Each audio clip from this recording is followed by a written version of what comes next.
The Johnny program on UBC TV. Hello viewers, my name is Hilary Marion Kasolo and I'm the CEO of Macarios Bakery and Eskeke TV Uganda, and I'm here to tell my journey. I was born in Uganda in 1996 in Mulago Hospital, and at the age of 9 I relocated to the United States of America, and I ended up actually studying accounting. I have a bachelor's in accounting, but while I was studying I also started doing baking as a business, and it carried me for some time until I got married, I got divorced, and now I'm in Uganda. From what I can remember, I used to live with my grandmother. My mother moved to the US before me, and my dad lived in a separate place, so I would go visit my dad on the weekends, but during the week I would be with my grandmother and my aunties and my cousins. And I grew up in a home that really believes in God. We are Christians, so we would really take a lot of interest in church activities and just being in the community where we were. I think Christianity has a lot of values that can be applicable in many different places in people's lives. So my faith carried me throughout my young age. Up to today, I'm still a firm believer that my faith has a lot of impact on me. America was stressful. It was stressful. It's a good place to be. It's the land of opportunity, and you learn a lot. You meet so many different people. You have the chance to do so many things, like go to school, start businesses. But the time in my life that I decided to come, I was a little bit stressed. I was going through a divorce from my marriage of 5 years. So it was just the time for me to come here. So my grandmother actually taught me how to bake in America. She one day baked us a really good cake, and she took it to a church service that we had, and it was really, really delicious. After that, I went home and I asked her to teach me how to bake, and she taught me, and I just happened to make a business out of it. Makarios means blessing in Greek, so I wanted my business to have meaning in the name. I didn't want it to be just any random name. I wanted it to say blessing. Making a good cake. Well, first of all, you need to have the proper ingredients. You need to have the proper ingredients. Don't get ingredients that are not good. Make sure you're getting quality product to put in your cake. You first measure your ingredients. First mix your butter and your sugar in an electrical mixer. You can mix your cake by hand, but I would recommend you get a machine to mix your cake, because that makes it faster and it makes it better in terms of mixing. So you get your butter or your fat. Here in Uganda it's called your fat, so your prestige or your margarine, and you put in sugar, and then you beat it until it is fluffy. After you've beaten it, when it's fluffy, you put in your eggs. The eggs will help you mix the butter and sugar well, and it will help the sugar disappear. After you add your eggs and your vanilla and maybe your preservative if you have one, you put in your flour with your baking powder and whatever other dry ingredients you have. After you do that, you put in the flavors if you haven't put them in yet, or you put in your zest and your liquid. It can be milk, it can be water, it can be juice.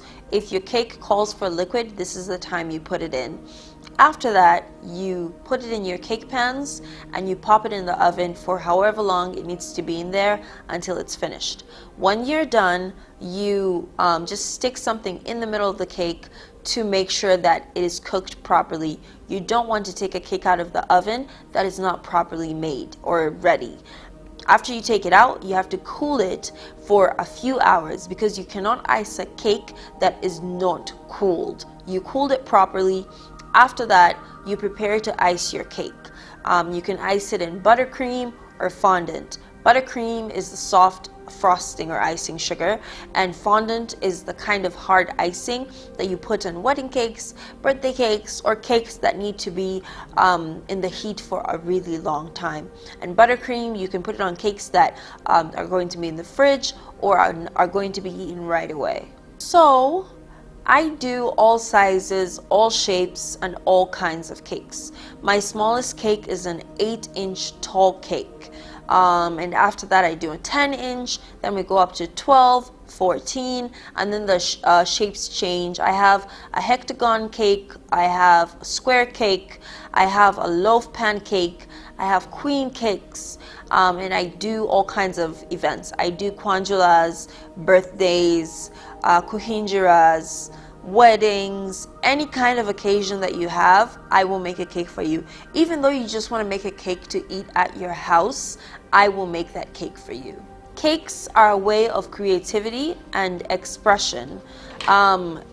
If you bake, you can genuinely be creative with what you're doing, and yeah, it has really exercised my creativeness. The challenges I've faced is probably prior to coming to Uganda, I didn't have a lot of help doing it, but that challenge has kind of been fixed because now I have a lot of help in the bakery. I don't bake alone. I have people who help me, so that's the one challenge I faced, but now I have overcome. So my smallest cake starts at 100,000.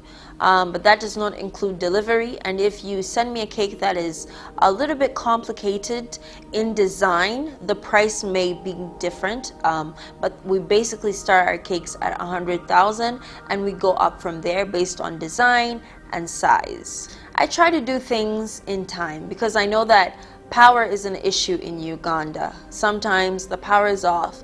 If the power is off, I will mix the cake by hand with the people that I have with me who work with me. We will mix the cake by hand, and we will do our best to make sure we produce a good product. But I know that power is a big challenge here in Uganda.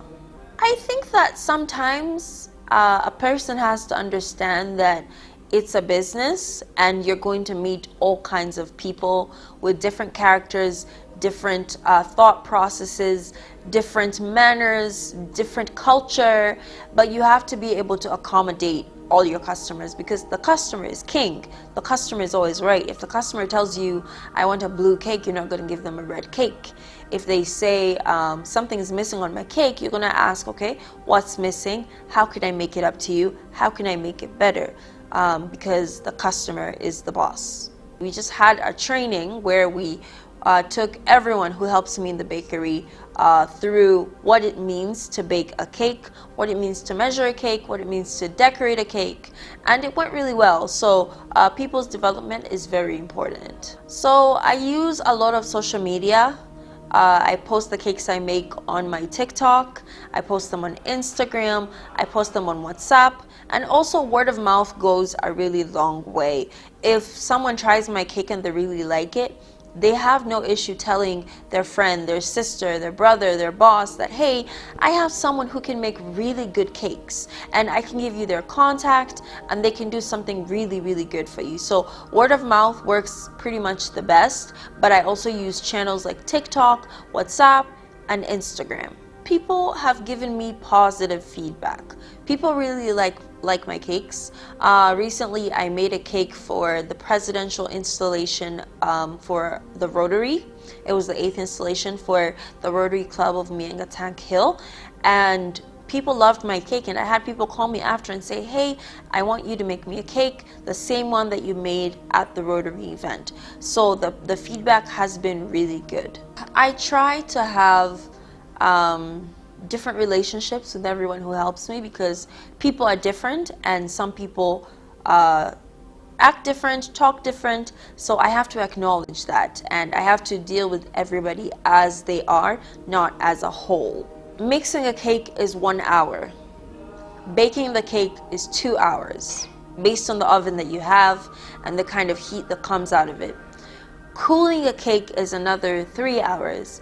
Decorating a cake is probably another 1 to 2 hours. So in total, I would say to make one cake properly, you need about 8 to 10 hours. So it's very important if you want a cake for you to call and order it as soon as you know that you need it. You don't wait the day before to put in an order for a cake because it's a craft, it's an art. So if you're ordering a cake, you have to order it at least a day ahead or 2 days ahead to give whoever is making you a cake ample time for it to be decorated and for it to be made properly as you would want it.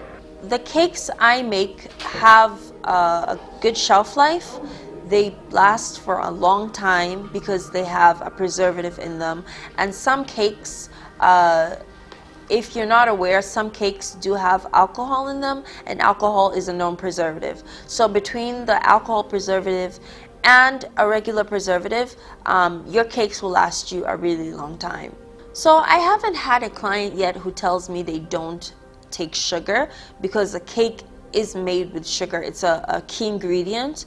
I haven't had any clients yet tell me that they don't do that, but if you are there and you want a cake and you have specific allergies or specifications, you can communicate them and we can make sure that we will try to accommodate you based on your requirements. I think I have really good customer care. I think I make sure that my customer knows that they are priority, and from the time they contact me to the time of delivery, I think my customers can say that they have had a good experience with me. So I think the customer care I give is one of the main reasons, or the main care that I give to them as a customer, for them to come back. I hope to one day open up a shop in town somewhere, or away from where it is right now, because right now I have a bakery set up, but it's not like in a busy place, it's not in town. So I hope to one day have a place that the bakery can call home, and I hope to maybe help other people, teach them how to bake cake and give them that skill so that they can use it in different places. So what I can say about my mom is she has been a key instrument in the things that I do. She doesn't only fund them, but she really encourages me to always work hard, always be positive, and always just see the best in what I am doing. If it wasn't for her, if it wasn't for her encouragement and her funds and her funding, I don't think Macarios Bakery would be here right now. So I really appreciate her. I want to thank my grandmother for teaching me how to bake. I want to thank my mom for encouraging me and funding me and just being the best mom that I could ever ask for. I want to thank my sister for also being a good encourager and always telling me that, hey Hillary, this is how you need to do this is how you need to carry yourself when you're doing that, don't do this, don't do that. I want to thank my aunt for also encouraging me, Aunt Nuru. I want to thank my other auntie, Mama Tina, who also always encourages me. I just want to thank my entire family for always being there and always supporting me and seeing me through the bad times and the good times, and just seeing that there is something in me that needs to be brought out. And I want to thank God, because if it wasn't for God, I wouldn't be here. I believe that it's by His grace and His mercy that I am able to be successful in the things that I'm doing right now. If it wasn't for His guidance for my entire family, I probably would not be here today. I would say that everyone has different values. Everyone has a reason for what they do, why they do it, and how they do it. So if someone is in the position to kind of want to work but they don't have funds, I would tell them to keep pushing and to keep seeing how they can find funds to fund their business and to kind of push what their dream is. If someone is there and they don't believe in yourself, maybe they have the funds but they don't yet know how to use them or how to start any business, I would say do your research and be surrounded by like-minded people. Do not be surrounded by people who don't have dreams, who don't encourage you, who don't work hard, because that is going to also become what you do. So be around people who inspire you. Try to be around people who are better than you, because that is how you're also going to get better. But also find someone that you can inspire. Don't be selfish with what you know. Don't be a gatekeeper. Make sure that you're paying it forward. Make sure that what you know can be carried on by someone else. I would advise you to not do any cake without a deposit. You need someone to confirm to you that, yes, I want your service and I'm committed in what transaction we are making. You have to make sure you get a deposit. You make sure you understand everything about your order, where it's going, what's happening with it, who's taking it there, so that you don't end up in a loss and in that situation. I have a good boda boda person. It depends if someone pays for a fee. If it's a big cake, a big order, I can take it with my car. If it's a small order, and it can fit on a boda boda, we just call them up and say, hey, we need you to take this cake here at this time, and they will be there and they will take the cake. I have one specific one who knows what they're delivering. They know that cakes are a very fragile item and they're not something to just take aimlessly and not pay attention to them. They have to be carried very delicately. I don't use any random boda person. No, I have one specific person who delivers my cakes. The different flavors. Yeah. So there's vanilla. Vanilla is the main and basic flavor, but everyone loves vanilla, and vanilla is safe. I can eat vanilla, you could eat vanilla, you have no issue with it. It's not overly pungent in flavor or taste. And then there's things like strawberry, pineapple, mango, blueberry, chocolate, fruit, lemon, orange, banana cake. There's any kind of flavor cake that you can think of. There's even carrot cake. I make daddies for people who go back to school. I make daddies for them. If you want cookies, we can do them. If you want queen cakes, we can do them. Bread is not something to celebrate with. Bread is something you have for breakfast, or maybe as a snack. But if you're celebrating somebody, you need to give them something that looks beautiful, something that looks great and is enticing to the eye. You cannot decorate bread for it to say happy birthday. You cannot decorate it to say congratulations on your wedding. But a cake, you can fix it any type of way that you want for it to show that it's for celebrations. As I wind up, I just want to say that I absolutely love Uganda. It has received me really well and it has been good to me. I want to say to the young girls or young women out there to keep working hard and not to give up on their dream. It can look small now, but you don't know where it's going to take you in the future. You don't know who it's going to inspire. You don't know how people are going to receive it. So you always have to put your best foot forward, give your best work hard, be kind, and be gracious to yourself. Don't be so hard on yourself. If you're still learning in your dream, in your gift, don't feel so bad if it's not perfect yet. Just know that you have time to get better, you have time to improve, and you have time to just put something out that you're really, really proud of. And always put God first. Whatever higher power you may have, put that first.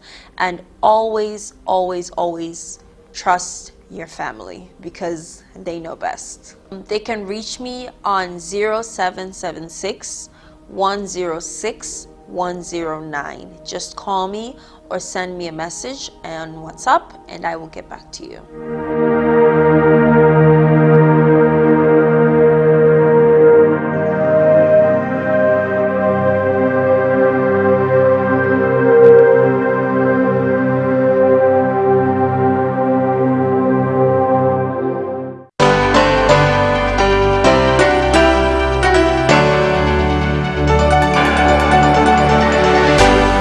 UBC, inspiring Uganda. Hello, people of God.